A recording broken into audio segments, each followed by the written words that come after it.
Hello welcome back Roto talks. അപ്പോൾ ഇന്ന് വിഷു ദിനമാണ്. അപ്പോൾ എല്ലാവർക്കും നമ്മുടെ പ്രേക്ഷകർക്ക് എല്ലാവർക്കും ഹാപ്പി വിഷു. പറടാ happy Vishu. Happy happy Vishu. ആ അപ്പോൾ എങ്ങനെ ഉണ്ടായിരുന്നായിരുന്നു ഇന്നലെ? ഒരുപാട് റെക്കോർഡുകൾ പറഞ്ഞ കളിയായിരുന്നു ആർ സി ബിയുടെ. അതുപോലെ തന്നെ എല്ലാവർക്കും പ്രൊഡിക്റ്റ് ആയിരുന്നു സ്വന്തം ഗ്രൗണ്ടിൽ അല്ലെങ്കിൽ ആർ സി ബി ജയിക്കും എന്നുള്ള ആ പരിപാടി തന്നെ വീണ്ടും കണ്ടിന്യൂ ചെയ്തിട്ടുണ്ട് ആർ സി ബി. ഇന്നലെ എനിക്ക് തോന്നുന്നു ആർ സി ബിയുടെ ഈ സീസണിലെ 4ാമത്തെ വിജയമാണെന്ന് തോന്നുന്നു. അപ്പോൾ ആർ സി ബിയെ സംബന്ധിച്ചിടത്തോളം ഇന്നലെ അവരുടെ ഏറ്റവും മികച്ചൊരു ബോളിംഗ് ഡിസ്പ്ലേ തന്നെയായിരുന്നു അവർ ഇന്നലെ കാഴ്ചവെച്ചത്. എനിക്ക് തോന്നുന്നു രാജസ്ഥാൻ്റെ ബാറ്റിംഗ് നിരയെ ഭയങ്കരമായിട്ട് വലിഞ്ഞുറുക്കി ഒരു 180 താഴെ ഉള്ളൊരു ചേസ് എന്നൊക്കെ പറയുന്നത് ആർ സി ബി ബാറ്റിങ്ങിനെ സംബന്ധിച്ചിടത്തോളം വളരെ ഈസി ആയിട്ടുള്ളൊരു കാര്യമാണ്. അപ്പോൾ ആ സ്കോറിൽ രാജസ്ഥാനെ ഒതുക്കുക എന്നുള്ളത് അത് ബോളർമാർ തന്നെയാണ് ഇന്നലെ അവരുടെ ഏറ്റവും മികച്ച രീതി. എല്ലാവരും പന്തറിഞ്ഞു, നല്ല മികച്ച രീതി തന്നെ പന്തറിഞ്ഞു. സഞ്ജു സാംസണെ പോലത്തെ ഒരു ഹിറ്ററെയൊക്കെ ഒരു 19 ബോളിൽ 14 അദ്ദേഹം എടുത്തിട്ടുള്ളത്. അതൊക്കെ വളരെ എന്താണ് അദ്ദേഹത്തെ സംബന്ധിച്ചിടത്തോളം വളരെ ഒരു മോശം പെർഫോമൻസ് ആയിരുന്നു. ജയ്സ്വാൾ ആയാൽ പോലും അത്രയും സ്ട്രൈക്ക് റേറ്റിലൊന്നും ഇന്നലെ ബാറ്റ് ചെയ്തിട്ടില്ല. അല്ലെങ്കിൽ ഇപ്പോൾ പരാഗാണെങ്കിലും അല്ലെങ്കിൽ ജുറലാണെങ്കിലും ആർക്കും വലിയ കാര്യമായിട്ടുള്ളൊരു റൺസ് എടുക്കാന്നല്ലാതെ ഭയങ്കരമായിട്ട് ബോൾ കൺസ്യൂം ചെയ്തിട്ടാണ് നല്ല റൺസ് തന്നെയാണ്. അതുകൊണ്ട് തന്നെ ഒരു വലിയ ടോട്ടലിലോട്ട് ആ ടീം എത്തിയില്ല.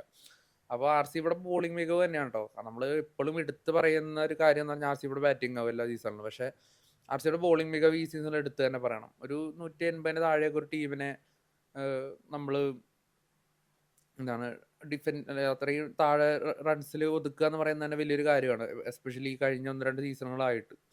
അപ്പോൾ പിന്നെ ബാറ്റേഴ്സിന് വളരെ ഈസി ആയിട്ടുള്ള കാര്യമാണ്. ഇന്നലെ കോഹ്ലിയും വിൽസാൾട്ടിനും പിന്നെ പറയേണ്ട ആവശ്യമില്ല. അദ്ദേഹം ആണ് ഇന്നലത്തെ പ്ലെയർ ഓഫ് ദ മാച്ച്. വളരെ കൺസിസ്റ്റൻ്റ് ആയിട്ട് ഈ സീസണിൽ കളിക്കുന്ന ആർ സി ഇവിടെ one of the best signing ആയിട്ട് മാറിയിട്ടുണ്ട് ഫിൽസാൾട്ട് എന്ന് പറയുന്ന പ്ലെയർ. വളരെ മികച്ച രീതിയിൽ ഇന്നലെ കളിച്ചു. അദ്ദേഹം 60 റൺസ് അടിച്ചു. അദ്ദേഹം തന്നെ ഇന്നലെ പ്ലെയർ ഓഫ് ദ മാച്ച് പുരസ്കാരവും സ്വന്തമാക്കുകയുണ്ടായി. വിരാട് കോഹ്ലിയെ സംബന്ധിച്ച് അദ്ദേഹം നല്ല ഒരുപാട് റെക്കോർഡുകൾ, ഇപ്പോൾ ഇന്നലെ അദ്ദേഹം അർദ്ധ സെഞ്ചുറിയുടെ കണക്കിൽ റെക്കോർഡ് നേടുകയുണ്ടായി. അതുപോലെ തന്നെ ചേസിങ്ങിലെ അർദ്ധ സെഞ്ചുറിയുടെ കണക്ക് റെക്കോർഡ് നേടുകയുണ്ടായി. അതുപോലെ അൺബീറ്റൺ ആയിട്ടുള്ള അർദ്ധ സെഞ്ചുറിയുടെ കണക്കിൽ പിന്നെ അങ്ങനെ ഒരുപാട് റെക്കോർഡുകൾ അദ്ദേഹം നല്ല സ്വന്തം പേരിലാക്കിയിട്ടുണ്ട്. അപ്പോൾ അദ്ദേഹവും നല്ല സുഖമായിട്ട് കളിക്കുന്ന കാഴ്ച. കാരണം അദ്ദേഹത്തിന് പ്രഷർ വരുന്നില്ല. കാരണം അപ്പുറത്ത് ഫിൽസാൾട്ട് എന്ന് പറയുന്ന പ്ലെയർ നല്ല രീതിയിൽ ഹിറ്റ് ചെയ്തുകൊണ്ടിരിക്കുന്നു. അപ്പോൾ കോഹ്ലിക്ക് അത്ര ആ ഒരു എന്താണ് കോഹ്ലി റൺസ് അടിക്കേണ്ട ഒരു പ്രഷർ വരുന്നില്ല. അപ്പോൾ കോഹ്ലിക്ക് സ്വതസിദ്ധമായ ശൈലിയിൽ ബാറ്റ് വീശാവുന്നതാണ്.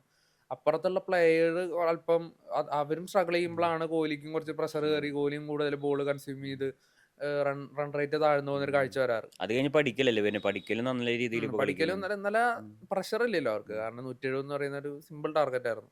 അപ്പൊ എനിക്ക് തോന്നുന്നു പട്ടിദാർ ഇന്നലെ പഠിക്കലിനെ കയറ്റി വിട്ടതായിരിക്കാം. അവരും ടച്ച് ആയിക്കോട്ടെ എന്ന് വിചാരിച്ച് കയറ്റി വിട്ടതായിരിക്കും. എന്തായാലും വളരെ നല്ല തീരുമാനം. മൊത്തത്തിൽ ഭയങ്കര ഒരു പോസിറ്റീവ് വൈബ് ആർ സി ഇവിടെ മത്സരങ്ങളിൽ. പണ്ട് സി എസ് കെയുടെ മത്സരങ്ങളിൽ നിന്ന് കിട്ടുന്ന ഒരു വൈബ് ഉണ്ടായിരുന്നു. കാരണം എതിരാളികളെ കൊണ്ട് ചെറിയ സ്കോറിൽ ഒതുക്കി വളരെ ഈസി ആയിട്ട് ആ ടാർഗറ്റ് ചേസ് ചെയ്യുന്ന ഒരു കാഴ്ച ഉണ്ടായിരുന്നു. അപ്പൊ ആ ഒരു വൈബ് കിട്ടുന്നുണ്ട് ഇപ്പൊ ആർ സി ബിയുടെ ഈ ഒരു സീസൺ തന്നെ. പടക്കമല്ലേ പൊട്ടുന്നത്. എന്തായാലും വളരെ നല്ലൊരു സ്റ്റാർട്ട് തന്നെ ഈ സീസണിൽ ആർ സി ബി കിട്ടിയിട്ടുണ്ട്. ഏകദേശം ടൂർണമെന്റ് പകുതിയോട് അടുക്കുന്ന ഒരു ഘട്ടത്തിൽ വളരെ കോൺഫിഡന്റ് ആയിട്ട് ആർ സി ബിക്ക് ഇനി ഇപ്പോൾ അടുത്ത മത്സരങ്ങൾ നേരിടാവുന്നതാണ്. ആർ സി ഫാൻസ് വളരെ സാറ്റിസ്ഫൈ ആയിട്ടുണ്ടാവും ഈ പെർഫോമൻസിൽ. എന്തായാലും ടോപ്പ് 4 ആർ സി ബിനെ തീർച്ചയായിട്ടും നമുക്ക് പ്രതീക്ഷിക്കാം നിലവിലെ ഒരു സാഹചര്യം വെച്ചിട്ട്. അതുപോലെ ഇനിയിപ്പോൾ RRക്ക് വരികയാണെങ്കിൽ സഞ്ജുവിന് ഒരു മോശം റെക്കോർഡ് ഉണ്ട്, ഏറ്റവും കൂടുതൽ സ്റ്റെമ്പ് ഔട്ടായ ഏഷ്യൻ പ്ലെയർ എന്നുള്ള റെക്കോർഡല്ലേ.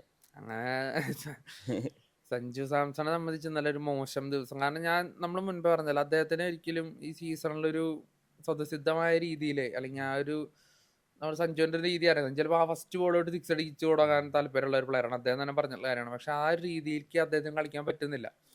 അപ്പോൾ അവരുടെ ടീം സെലക്ഷനിൽ തന്നെ ഏറ്റവും വലിയ പാളിച്ച പറ്റി. നമ്മൾ ആ സംഘക്കാരെയൊക്കെ സെറ്റ് ചെയ്ത് വെച്ചിട്ടുള്ള ആ ഒരു കിടിലൻ ടീം അവരിന്ന് മിസ്സായിട്ടുണ്ട്. അപ്പോൾ അതെല്ലാവരെയും ബാധിച്ചിട്ടുണ്ട്. അതാണ് സഞ്ജു സാംസണിന്റെ ഭാഗത്തു നിന്ന് ആ ഒരു കൈൻഡ് ഓഫ് പ്ലേ വരുന്നില്ല, നല്ലൊരു സ്റ്റാർട്ട് വരുന്നില്ല. ജയ്സ്വാൾ പോലും ഇങ്ങനെയല്ല, ജയ്സ്വാളിന്റെ രീതി പോലും ഇങ്ങനെയല്ല. ജയ്സ്വാൾ ഇന്നലെ 40-ലധികം പന്തുകൾ എടുക്കുകയാണ് ഒരു 60-70 റൺസ് അടിക്കാനായിട്ട്. ജയ്സ്വാളിന്റെ രീതിയിൽ നിന്നും മാറ്റം വന്നിട്ടുണ്ട്. അപ്പോൾ ഒരു നല്ലൊരു വലിയ ടോട്ടലേ അവർക്ക് എടുക്കാൻ പറ്റുന്നില്ല.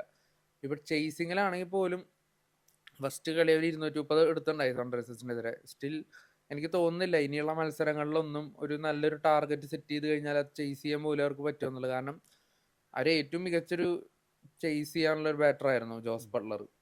അദ്ദേഹം 6-7 സെഞ്ചുറി ഈ രാജസ്ഥാന് വേണ്ടി നേടിയിട്ടുണ്ട്. അത് മുഴുവൻ ചേസിങ്ങിൽ അല്ലെങ്കിൽ അത് മുഴുവൻ സക്സസ് ആയിരുന്നു. അപ്പം അങ്ങനത്തെ ഒരു ബാറ്റർ ഇല്ല. അതിൻ്റെ കുറവ് തീർച്ചയായിട്ടും ടീമിനുണ്ട്. അത് ഇപ്പോഴും അവരതിൻ്റെ ഒരു വേറൊരു പ്ലെയറെ കൊടുത്തിട്ട് ആ ഒരു ഉം. വിടവ് നികത്തിയിട്ടില്ല. ഇനിയിപ്പോ അടുത്ത സീസണിൽ പറ്റുള്ളൂ അല്ലേ? അങ്ങനെ ഇപ്പൊ എന്തായാലും ഈ ഉം. സീസണിൽ രാജസ്ഥാനിൽ നിന്ന് ഉം. കാര്യമായ അത്ഭുതങ്ങളൊന്നും ഞാൻ ഉം. എക്സ്പെക്ട് ചെയ്യുന്നില്ല. ഉം. ഇപ്പൊ രാജസ്ഥാൻ മോശം പ്രകടനമാണ്. ഇനിയിപ്പോ RCB ആണ്. RCB ഇപ്രാവശ്യം ടോപ്പ് 4 എത്തും എന്നാണ് നമ്മുടെ പ്രഡിഷൻ, ഇപ്പോഴത്തെ ഉം. പ്രഡിഷൻ. ഇനി കപ്പ് എടുക്കാന്ന് കൂടി നമുക്ക് കണ്ടറിയാം. അപ്പൊ എന്തായാലും എല്ലാവർക്കും ഒന്നും കൂടി ഹാപ്പി വിഷു.